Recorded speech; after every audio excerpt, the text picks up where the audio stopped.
ഒരു ദുരൂഹ സാഹചര്യത്തിൽ Chakochan out of the box ഒരു പെർഫോമൻസ് ചെയ്യാൻ വേണ്ടി ഇങ്ങേരെ കഴിഞ്ഞിട്ടേ വേറൊരാളുള്ളൂ.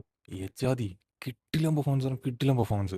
ഈ ഒരു യൂഷ്വൽ വേയിൽ നമ്മൾ കാണുന്ന ഒരു പടമല്ല. അതിൽ നല്ല ചേഞ്ചസ് ഉണ്ട്. ആ ഒരു എക്സ്പെരിമെന്റൽ ടൈപ്പ് സാധനം തന്നെയാണ്. ഫസ്റ്റ് ഹാഫിലൊക്കെ എന്താ വൈബ് അറിയോ? അടിപൊളി വൈബിൽ പടം കൊണ്ടുപോയിട്ട് ലാസ്റ്റൊക്കെ എത്തുമ്പോൾ ഒരു ഭയങ്കര മിസ്റ്ററി ത്രില്ലർ ആ ഒരു വൈബിലേക്ക് എത്തി. അപ്പോൾ ജാഫർ ഇടുക്കി ആയാലും ദിലീഷ് പുത്തൻ, മഞ്ഞുമൽ ബോയ്സിന്റെ ഡയറക്ടർ ചിദംബരം, എല്ലാവരും പെർഫോമൻസിന്റെ കാര്യത്തിൽ ഒട്ടും ബാക്കിലല്ല. കിഡിലായിട്ട് എല്ലാം കൂടെ പിടിച്ചിട്ടുണ്ട്. ചാക്കോച്ചനത്തിനാണ് കുട്ടിയൊക്കെ ഒരു ചോക്ലേറ്റ് പയ്യനായിട്ട് നടന്നിരുന്ന ഒരാള് അത്രയും കാലം അങ്ങനത്തെ റോളുകൾ മാത്രം ചെയ്ത് ഇങ്ങനത്തെ ഒരു സൈഡ് എക്സ്പ്ലോർ ചെയ്യാതെ ഇപ്പോൾ ഈ ഒരു ടൈമിൽ എടുത്തുകൊണ്ടിരിക്കുന്ന ക്യാരക്ടേഴ്സ്, അന്ന് ചോക്ലേറ്റ് ആണ്, ഇപ്പോൾ ഡാർക്ക് ചോക്ലേറ്റ്, അത്ര അടിപൊളിയായിട്ട് ചെയ്ത് വെച്ചിട്ടുണ്ട് ക്യാരക്ടർ. ഓഫീസർ ഓൺ ഡ്യൂട്ടി ആയാലും എന്നാ താൻ പോയി കേസ് കൊടു, അങ്ങനത്തെ ഓരോ പടങ്ങളിലും ഓരോ ഡയമെൻഷനും ഇങ്ങനെ സെറ്റ് ചെയ്തുകൊണ്ടിരിക്കുകയാണ് ചാക്കോച്ചൻ. അത് ഇവിടെ പുതിയൊരു സാധനം. ഇനി എന്താണ് അങ്ങേരുടെ ഒന്ന് പുതിയത് വരിക എന്നുള്ളതാണ് അടുത്ത പടത്തിൽ നമ്മൾ ആലോചിക്കേണ്ടത്. അത്ര അടിപൊളിയായിട്ട് ചെയ്ത് വെച്ചിട്ടുണ്ട്. ഒരു എന്റർടൈനർ എന്നുള്ളൊരു ടൈപ്പിൽ പോകരുത് പടം. എന്റർടൈനർ ട്രാക്കിൽ തുടങ്ങിയ ശേഷം മെല്ലെ മെല്ലെ മെല്ലെ ജോണർ ഇങ്ങനെ ചേഞ്ച് ചെയ്ത് ആ ജോണർ ഷിഫ്റ്റ് നമുക്ക് ഡയറക്റ്റ് ആയിട്ട് നമുക്ക് നല്ല രീതിയിൽ അത് കാണാം. അങ്ങനെ ഒരു പടം.